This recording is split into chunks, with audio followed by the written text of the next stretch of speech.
A formal welcome to everybody in celebration of Raymond's life, and that's what we'd like it to be, a celebration. I'm sure there are going to be many, many stories here for people who are behind the mic as well as amongst yourselves. Raymond, what a character. There are so many stories that can be told and have been told already since I've been walking around the room. Special welcome to Joan, Ray's mother. Our best wishes and condolences to you.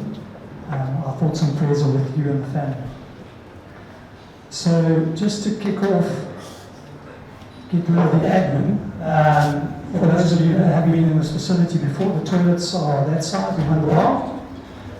There is also a donation box at the bar. I think Michael is there.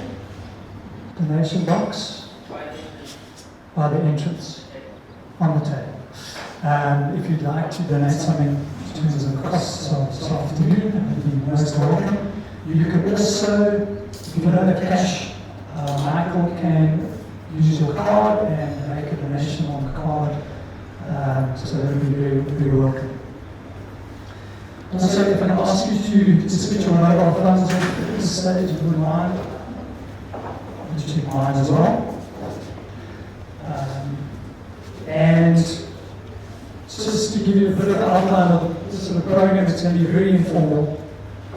There are 3 people who are going to say a few words. And then, depending on the time, there may be an opportunity for those who are not put up their hands necessarily to say something, who would like to say something, to obviously come forward and do that.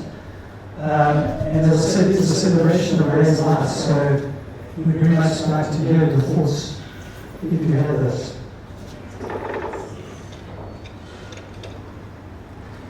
So I think to start off with, and I'm not exactly the most qualified to talk about that, but just to let you know, I met Raymond through the cricket club in 1986. And I was just matriculated, so I was very naive and innocent. And I came to the club Alma, also known as the Dumas Oval, to play in the illustrious 2A cricket side, captained by the indomitable H. Nielsen, those of you who remember him. And I remember we were fielding first. This is my introduction to Ray. He had a very good friend by the name of Jose the Cat Barreto. And those two went up to all kinds of nonsense, especially here at the cricket club. I'm sure elsewhere as well. But my introduction to Ray and to Jose in 1986 was we were fielding, and it was a lunchtime break. We came back onto the field to take our positions, and we noticed at that stage that we were missing 2 players. And yes, you can believe who those were. Raymond and Jose were not on the field with us. And we looked around the field, somebody went to the clubhouse, nowhere could they be found. And at that stage, if I remember correctly, Jose had one of those old combis in the parking lot. And I think it was Neil Pargeter, one of our players, was asked to go and check in the combi. And he went to the combi and he slid open the back door. Just this massive plume of smoke that came out from the combi. And needless to say, Raymond and Jose's fielding skills were not too good after the session. But they managed to survive it. My best memories of Ray as a character, I mean, what a character to start off with. But I just remember his smile.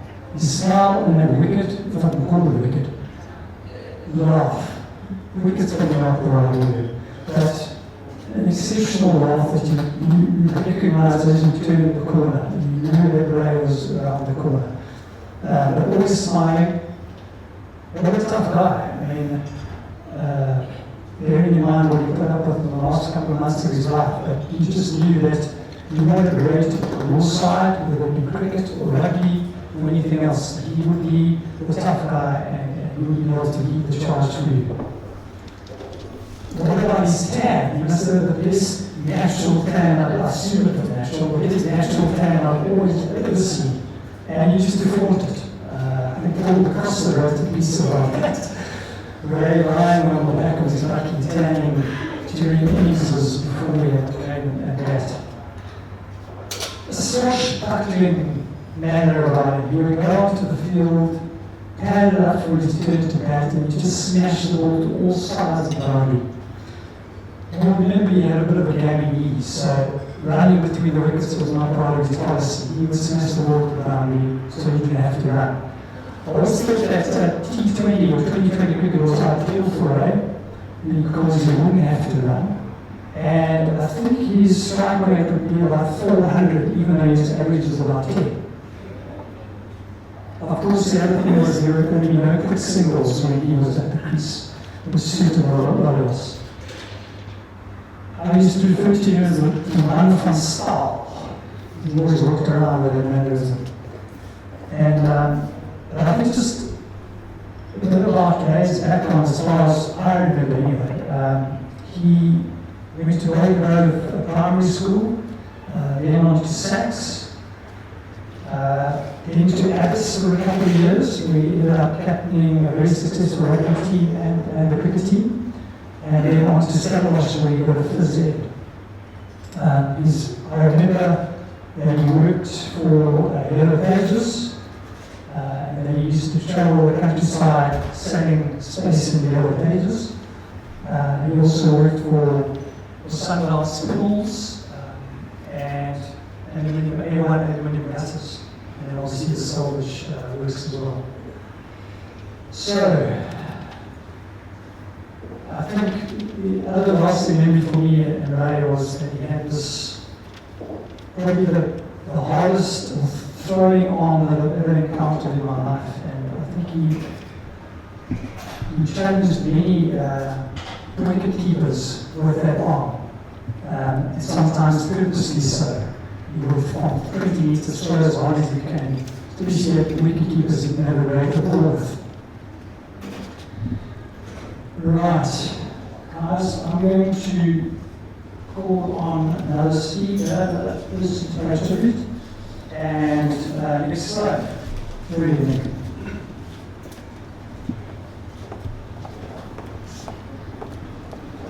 Thank you. Yeah, again, really nice to see so many people around here, and all of them seem to have a twinkle in their eye that was very reminiscent of Ray. We didn't know Ray from his early days at school. But we first came across him during the Boss 400. The Boss 400 was a large crane barge that came around on the 7th of July 1994 in a winter storm. It was being towed by a Russian tank into Cape Town. Of course, Cape Town was closed. The Russians said that they wanted to come in. They were turned around, and of course the crane barge ended up just past the Dunmo. The salvage team that came out from America, there was quite a charismatic team as well, full of characters, rednecks, yellownecks, coonasses, and they bumped into Ray at the Outway Hotel. And that was the start of Ray's introduction into the salvage era. So when we were doing the Costa Concordia, one of those rednecks was on the Costa Concordia, and he said, whatever happened to that guy with the big smile, what was his name? And the twinkle in his eye, and the wicked laugh. And he said, you mean Raymond? He said, that's him. Get his ass over here. So Graham gave Raymond a call, and he arrived in Italy. Not a qualified diver, not an engineer, not a naval architect, but he had that smile, and he became Jimmy's right-hand man. Jimmy was a tough guy. He didn't tolerate incompetence, and he fired divers and used them and broke them. But Ray stood by and survived with Jimmy all the way through the Costa Concordia. Jimmy loved him more and more than he did at the Hout Bay Hotel.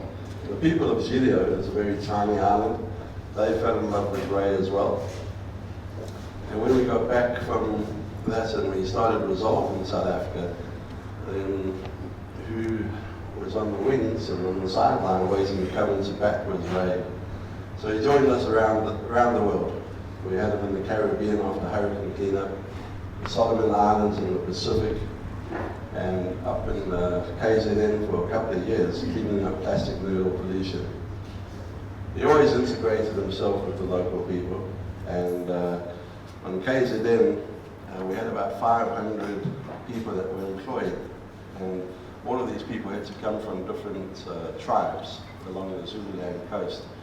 And Raymond would be one of the guys that would go and speak to the local chief and find out which of his employees are going to come and join it. But you can't mix one tribe into another tribe's territory because you have a bloodbath, and Raymond has to go and sort that out as well.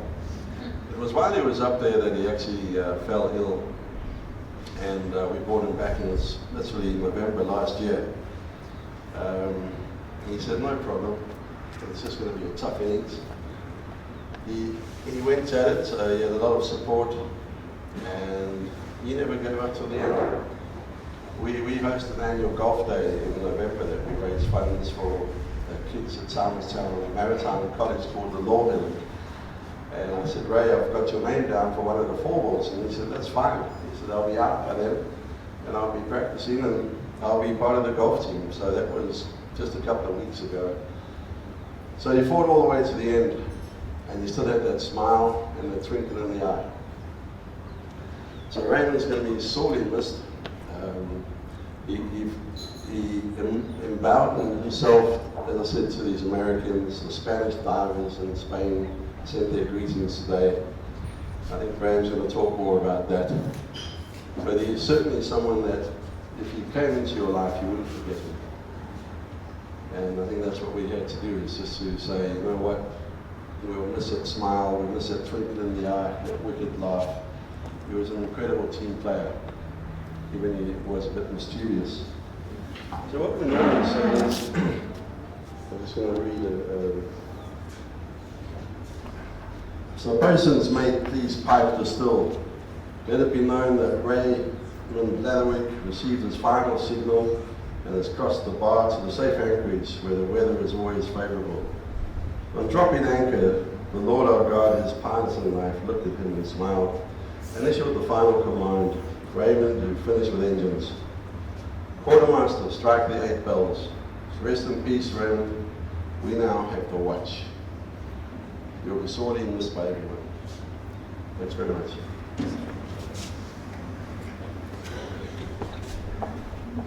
Thanks, Nick. Next up is Graham Rendell.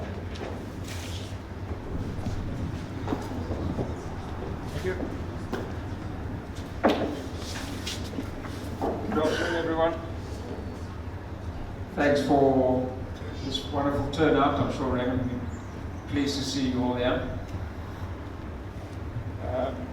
I've known Raymond since 1972. We moved to Cape Town from Durban.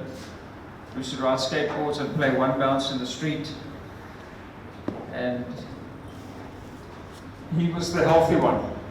He was always doing his sport. We were out drinking, smoking, and Raymond was really and truly a sportsman. So his even longer time friend, Melvin du Toit, and I used to get on our 50cc motorbikes and followed Raymond around to all the Sachs first team rugby games.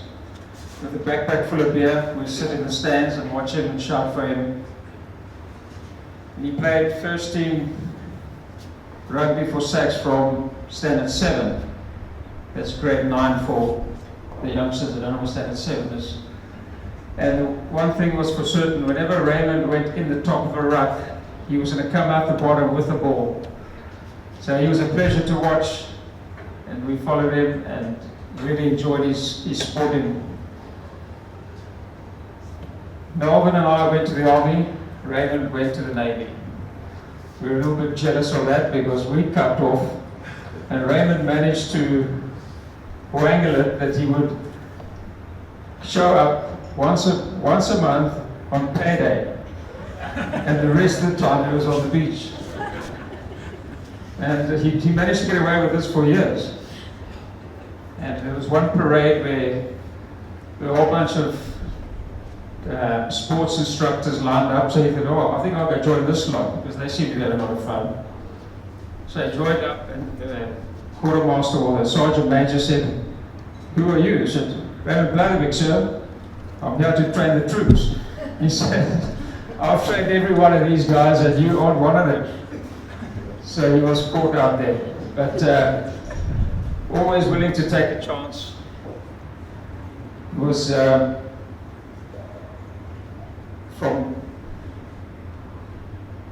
he will be remembered by most of you for his tan. He had a tan in the Navy. He had a tan when he was working for Yellow Pages. And one of the meetings he went to, one of his colleagues said to the boss, look at Raymond, it's the second day of summer and he's got a tan. He said, if you bring me his figures, you can also go to the beach. So Raymond was known for his tan, but it wasn't because he was lying on the beach, it's because he would have given you the shirt off his back. He was just that kind of guy. More generous friend I've never seen. He made a lot of money at the Yellow Pages. We were just struggling workers, but that didn't stop us. Raymond would have us out every Friday night to Pig and Whistle, subsidized by him. He didn't care. He got paid, he spent it on his friends. We all had different careers growing up, but we always joined together. Nick has already mentioned the Boss 400, and I'll just embellish a bit on that. The guy that he was talking about was a guy called Jim Conroy. He was the American in charge of a team that came out, and together with a couple of South African companies, we tried to refloat this crane barge that's still stuck around the corner from London. The salvage was unsuccessful, but the parties every Friday night at the hotel were a huge, roaring success. And Raymond used to just pitch up every Friday night and we'd have a party. And he touched those guys so much so that 20 years later, as Nick has mentioned, Jim said, where's that guy, Raymond? I said, he's at home, sitting at home. He said, get in here. I said, as what? What's he going to do, Jim? He said, bring him, I'll hide him in my team. So he came over, and I was a little bit skeptical because I didn't know how he was going to fit in. But at the end of it, when he left, he touched everybody there, and they all had so much time for him. That streaming video that you see there was put together by some of his Spanish friends, and in that corner you'll see his team, all Spanish guys. They've been phoning me all day. They want to be part of this. I said, well, you can't phone me, I'll phone you when there's a good time. But they all wanted to be here, and if it wasn't for COVID, some of them would have made the trip.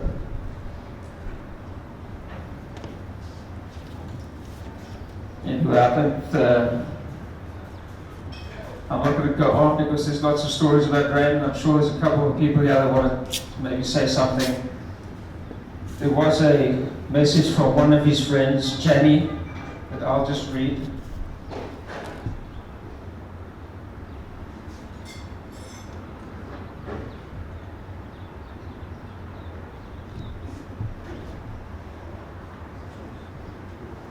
Ray and I have been best friends ever since we were next door neighbours at Steady's. He had a room in the Louw and myself on the ground floor of an adjacent block of flats. He would return to Cape Town without fail on weekends. He loved Cape Town all his life. Nevertheless, he relinquished one Sunday to invite me out on a date, which never materialized, opting to step in and speed to the airport with a forgotten passport on behalf of Dave Jenkins and company. That was Raymond, selfless. Going an extra mile for him was effortless. Of his gentle nature, I think of this verse in scripture: the meek shall inherit the earth. I would like to conclude with 2 audio notes left on the 29th and 30th of August better than his own words bear testimony of himself. Now I think these are the audio notes that she's typed, because there's no audio note. So, hi, been to the hardware shop just out of interest last night. I slept through from 10 p.m. to 3 a.m. Got up for the Louw and slept straight through to 8 a.m. An unbelievable feeling to get that in. First time in 6 months. Doing another little project, a garden bench. And the second one, which starts off with a customary Raymond chuckle. Yeah, I slept through to 4:30, 5 p.m. Went to the Louw and straight through to 8 p.m. Second in a row. The odds are getting better. One of these days I'll be the favorite. It was testimony to his betting, and I see by his phone that didn't stop. But anyway, Raymond, a legend, and truly will be missed. So fair winds, my friend. Thank you. One more thing. Do you have anyone from Bishops here? Ex-Bishops? I found a telegram that was sent, actually a telex. Attention, Mr. A. Blatherwick. Sacks beat Bishops 8-7. Both Sacks tries scored by Raymond. Hope your family are well. So.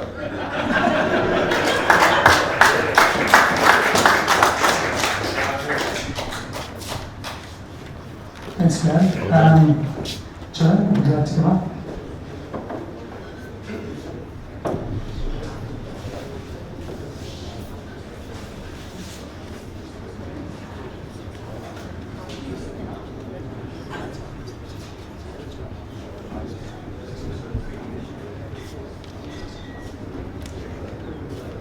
Thank you, all Raymond's friends, for being here today. I would just like to add the following words to Raymond. God saw you were getting tired, and a cure was brought to be found. So he put his arms around you and whispered, Come to me. With a tear of our eyes we watched and saw you pass away. Although we loved you dearly, we could not make you stay.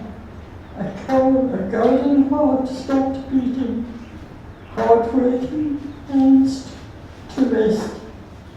You broke our hearts to prove to us He only takes the best.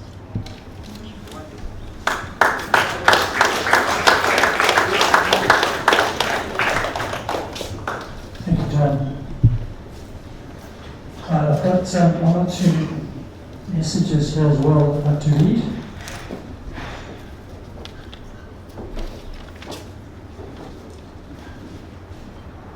The first is from Louw Yaga, good friend of ours. Good afternoon to all of you attending Raymond's memorial service. I apologize for not being with you today, but I would like to share a few memories with you. I first met Raymond on the his school started in 1976. The school was Abbott's College, occupying the 5th and 6th floors of the premier building and observatory. As you may all know, at that time Abbott's was where you were sent by exasperated parents when the conventional school system had given up on you. So there we were, all the reprobates crammed together, no social distancing.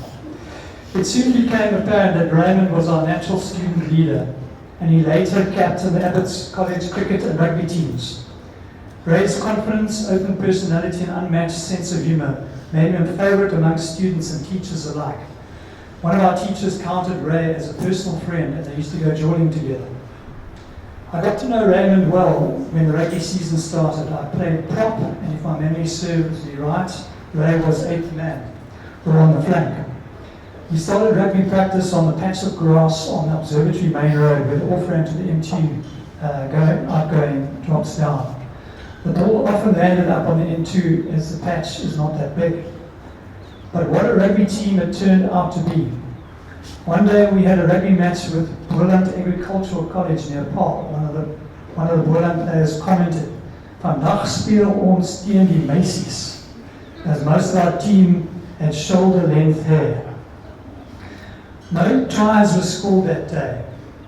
With a few minutes remaining, the score standing at 3-3, we were awarded another penalty near the halfway line.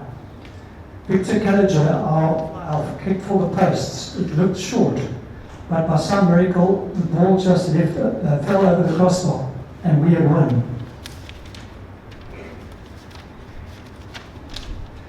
So that day, the Macy's beat Boyland Agri, and the pig and whistle ran out of beer. The year after school ended, Ray and I lost touch. I briefly saw Ray 2 or 3 times over the years, bumping into him at the shops, and in 2009 at the Abbott's 35th year founding reunion at the college in Lansdowne Road, Claremont. What a laugh we had that evening. Then in 2019, my son Ben moved into a cottage in Constantia. One day he met one of his neighbors and they became friends, having had similar interests like drinking beer and burning meat on open flames. On another day, Ben went to visit this neighbor, and the neighbor had a picture of the 1976 Abbott's college rugby team on the wall. Ben pointed to me in the picture and said, "That's my dad." And having only known his neighbor as Ray, Ben realized that this was the Raymond Blatherwick that he had heard me speaking of so many times. And Raymond could not believe that Ben was my son. What a party they had after that. Ray was invited to Ben's 34th birthday in August 2019, and Ray and I spent the evening reminiscing and laughing. How I missed that laugh. With Ray, a day without laughter was a wasted day. During that evening, I sensed the sadness in Ray. On meeting Louisa and our 2 grown sons and grandchildren, Ray expressed his regret at not having settled down and had a family of his own. We talked, and I told Ray about my faith in Jesus Christ and how I gave the Lord more credit for all the blessings that I had been given. Graham Bevan, Ben's good friend, was also part of the conversation, and Ray had a lot of questions and arguments with Graham, which he could counter way more eloquently.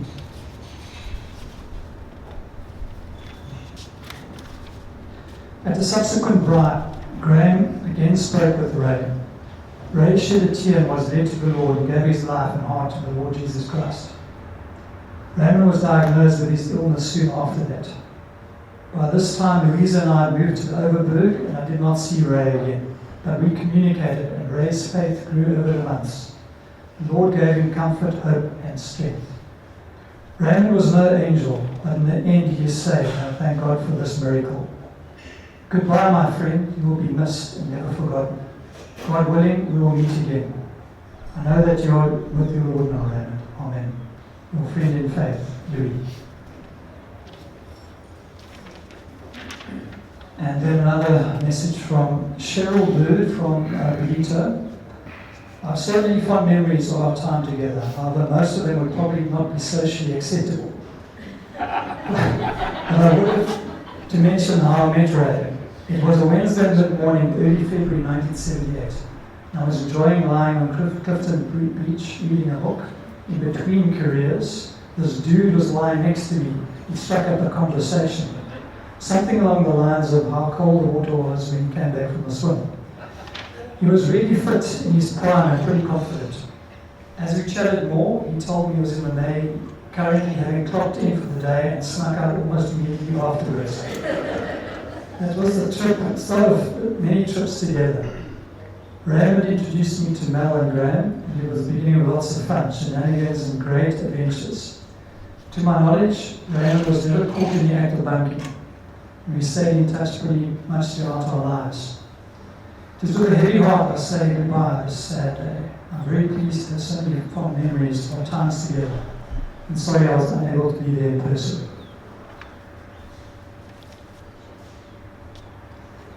Is there anybody from the floor who wants to say anything?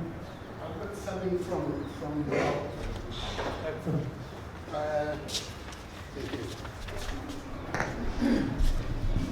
Hi, good afternoon. You've heard the reference to Mal more than once this evening. Now, Mal Toy is my cousin, and he and I attended Golden Grove together with Ray. But I was a year below them, I was a year younger. And Ray was like an icon for me. I mean, this guy, he was hero worshipped by, you know, at junior school, the age gap is huge. I took my grandkids to the museum on Sunday. And on entering, the guy asked me how old are the kids. So I said, oh, she's 6 and she said, no, Grandpa, I'm 6.5. So that's how I've forgotten this. Now, in these days, this time, it was Mel and Graham. Well, Graham came a bit later, but initially it was Melvin and Raymond. And these guys were inseparable, and they were as naughty as hell. And this is an email which I received from Melvin in Australia this morning. I haven't had time to edit this thing, but I'm going to read it just the way it is. And if there's anything that needs to be censored, I'll do so.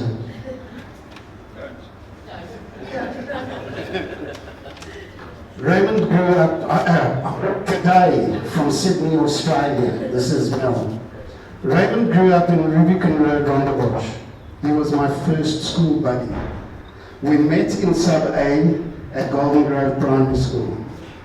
Rubicon Road was the eastern boundary of the school's rugby field, a place that would become the territory we'd spend most of our day. You see, back then there were no high fences around the school, so the playing field naturally melded into the bushland down to the Black River. This bushland was simply known by us kids as the river. He's talking about the M5, where the M5 now is. Rubicon Road was also the boundary between Rondebosch and Rondebosch East, back in the day. And the bushland between these two zones was no man's land. We'd spend hours building huts on the ground out of Port Jackson trees and tree houses in the gum trees. There was also a clay quarry on the banks of the river, and this was where the first of many battles took place between the kids of Rondebosch East and the Rubicon Road gang from Rondebosch. The weapon of choice, the clay nut.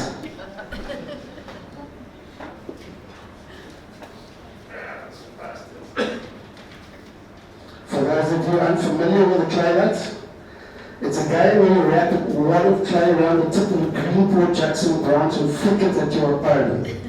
The Rondebosch East lighties were much better than our game. I remember our first battle vividly. There were 5 of us: Paul Sinclair, Greg and Rob Aaron, Charles Ward, Raymond and me. The kids on the opposing side far outnumbered us 2-1, and it wasn't long before we were annihilated by a barrage of clay bullets flying at the speed of light. It was about 10 minutes of this relentless onslaught from our opponents, and after much pain, most of our gang decided to surrender, ran home with red welts on their legs, arms and bodies.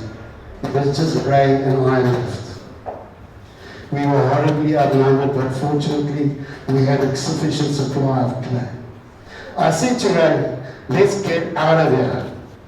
But instead of agreeing, we picked up a huge wad of clay, and instead of using the clay nut, he started breaking the clay into cricket ball-sized balls, and ran up the quarry straight into the oncoming fire with an Apache-like scream, with the arm of a New York Yankee pitcher, the fearless warrior. Mark a bit further for your mouth. Okay, thank you. Had our enemy running for cover in the bushes of the nearby, never to be seen again that day. Another battle won. The take out of the story was to demonstrate Ray's fearlessness during times of adversity or when the odds were stacked against him. But was also a demonstration of Ray's never give up attitude and never ending loyalty as a friend to me. He always had my back. His incredible courage, sometimes to the extent of being foolhardy, was admirable. And his fierce competitiveness in any game was legendary. Our lives as kids revolved around a ball, any ball, hard, soft, oval or round. If we weren't playing backyard cricket, it was touch rugby or lunchtime soccer. I'll never forget the day we converted his backyard into a cricket pitch by lugging a wheelbarrow full of clay from the infamous quarry and put it on top of his dad's neatly mowed Kikuyu lawn. We borrowed the school's roller and rolled the clay into the grass to form a cricket pitch. The hot summer sun dried the clay within a day, and by the time Ray's dad discovered our attempt to recreate Newlands cricket ground on his beautiful manicured lawn, the damage was done. The dry clay looked like the Karoo in mid-drought, and the grass had little chance of surviving, and so did Ray after his dad got hold of him. I didn't see Ray for a week, and apparently he couldn't sit for a day or two. Ray loved his sport. Having Ray on board team was like having an extra player. Our mighty under-12 Golden Grove rugby team remained unbeaten. We annihilated Bishops, Sachs, Wynberg, St. Joseph's, and Monterey until we played Rondebosch. This is going to get ugly now, boys. Until we played Rondebosch plus the ref, who was also their coach. They beat us 6-5. 2 penalties to our converted try scored by Raymond. We totally outplayed them, but couldn't beat their biased ref. Ray dined out on this injustice for many years. Sport gave Ray a reason to live life to the fullest, and I'm sure many people here will echo that sentiment. Ray was my only friend that walked through life with me from the age of 6 to 63. The last year was our toughest. We both went on chemo at the same time, although his was a far stronger dose than mine. His warrior spirit endured throughout its treatment. He was convinced he could beat it. At times, he was more concerned about my health than his own, even though my illness wasn't terminal.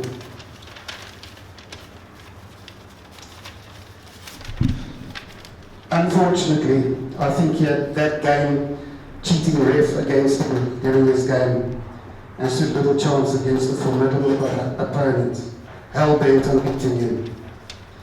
Yes, they won in the end, but they never took away his warrior spirit or his dignity. I am honoured, proud to have called Raymond a brother, best friend and teammate. Trust me, he's up there wherever, causing mayhem, and probably trying to roll the clouds into a flat cricket pitch. So when you go out and you look up at the clouds, look for the cloud with a flat base, and you know Ray is there. Farewell, brother. Love you, mate. Matty.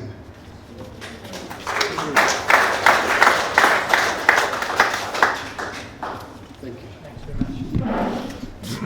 Thank you. Anybody else want to say anything? You'll have to come out for the YouTube video, please.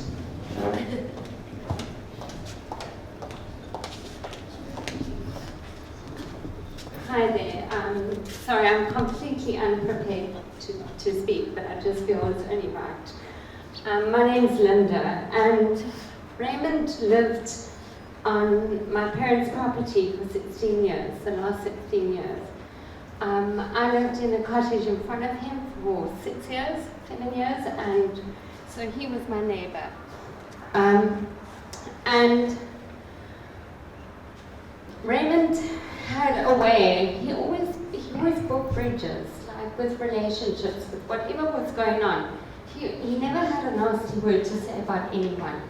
And when I was upset about things or things are happening, like he'd say, oh, come Linda, come sit, go talk, have a glass of wine. He always had fish on the braai or a steak going or something. I would smell this braai going behind me, and and he would always like invite me over.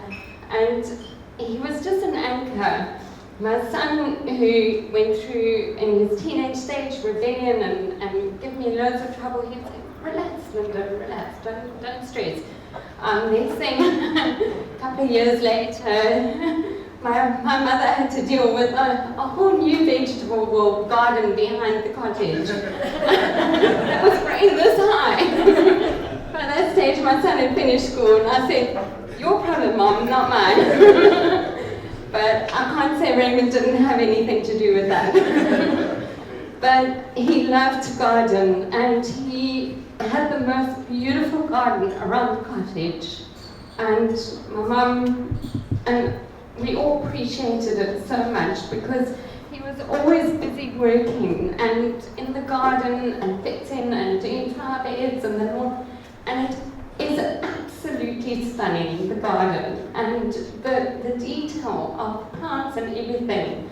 I think my mum and our whole family, we just absolutely admired Raymond's garden all the time. Baboons would come and invade the property and my mother was like always, Raymond, like, and Raymond would be out there chasing them away, you know. If anything happened, if anything went wrong, oh well, Raymond's here, Raymond will help, Raymond will fix.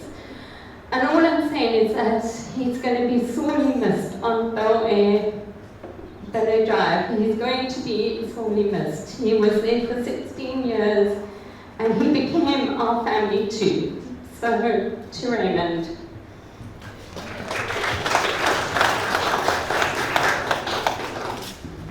Anybody else? Yeah. Got sanitizer for that.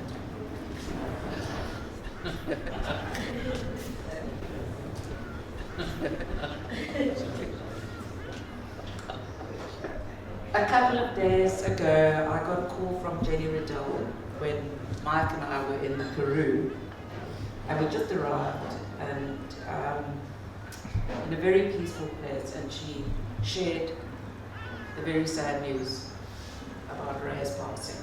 And I think Graham had just arrived home that night or the night before. So we were in the middle of the Peru, in the middle of nowhere, no people, nothing. And I had a couple of days to seriously contemplate Raymond. You know, it's such a privilege to be able to have that kind of quiet time to reflect. And we go back a long time, all of us as a crowd.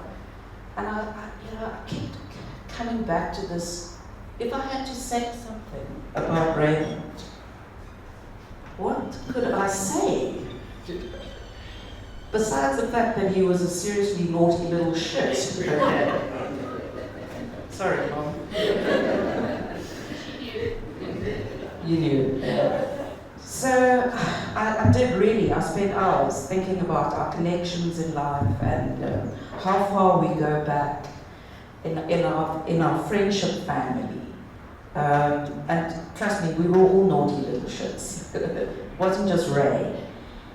And but Mike and I decided, all right, let's go to Cape Town, let's go to the memorial. I still hadn't come up with anything that I could really say that other people wouldn't say about Raymond's cricket, Raymond's success in life, Raymond's naughtiness, his confirmed bachelorhood, all the broken hearts. What's wrong with this thing? It's good COVID. Being censored by Raymond. Right. Anyway, I said, Ray, send me a sign. Anyway, so we drove through to Cape Town, and when I arrived yesterday evening, I decided to phone my mother, who's 89 years old, to tell her that we've arrived in Cape Town and just to check in with her. And she knew we were coming down for Ray's memorial. I said, I can't talk long, Mum. I've still got to unpack and do a whole lot of stuff, but I'll speak to you soon. She said, oh, Joe, darling, before you go, I remembered something about Ray. And I said, what was that, Mom? I thought, when did you see Ray? She said, the last time that I saw your brother, her son, Andrew.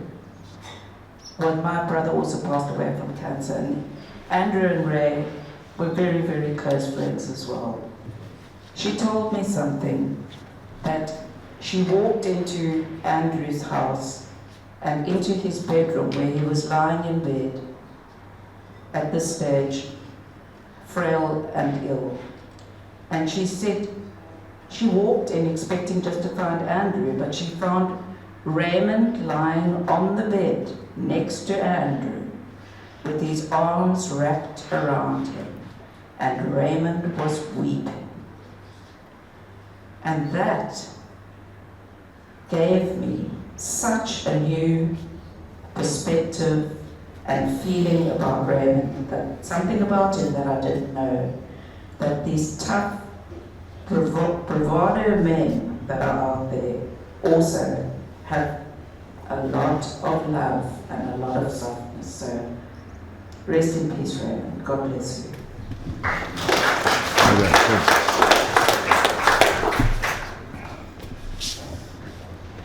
Okay, we might be running out of battery on this mic, so I don't want to extend it. Is there anybody else? One last person? All right. Thanks very much to everybody who's contributed. I do have a few more thank yous to say. That would be Jenny Riddell, who's pretty much arranged this on her own. Thank you, Jenny, for your hard work, for finding the photographs, putting it together, running around, organising the club, etc., etc. To Rondebosch Cricket Club, of course, for hosting us here. Thanks very much, and the weather's played ball as well, so thanks to Rondebosch.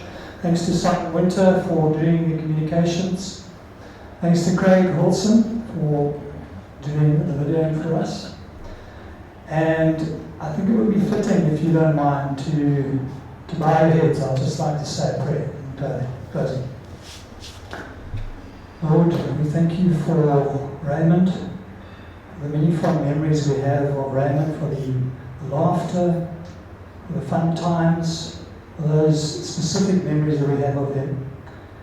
We bring him before you, Lord, and we thank you that you brought him peace, that he turned to you in the last years of his life, and that he found hope and peace with that. And we bring his family and friends before you, Lord, and ask you that you will comfort them during this time of grief and be with them in this tough time. We praise you and in your name, Jesus. Amen. Thank you very much, everyone. And you'll hear a playlist in the background music, which has been compiled especially for Raymond of his favorite songs. So, and of course, there's a video going there. Snacks, obviously, there's a cash bar, so please stay and share some more stories. Thanks very much, everyone. Yes, most important part. I've got this image of Raymond and Terry Eckstein sitting hopefully on a cloud up there, having a delicious Amstel and probably buying some meat. So can we raise a toast to Raymond? Yeah. Thanks everyone.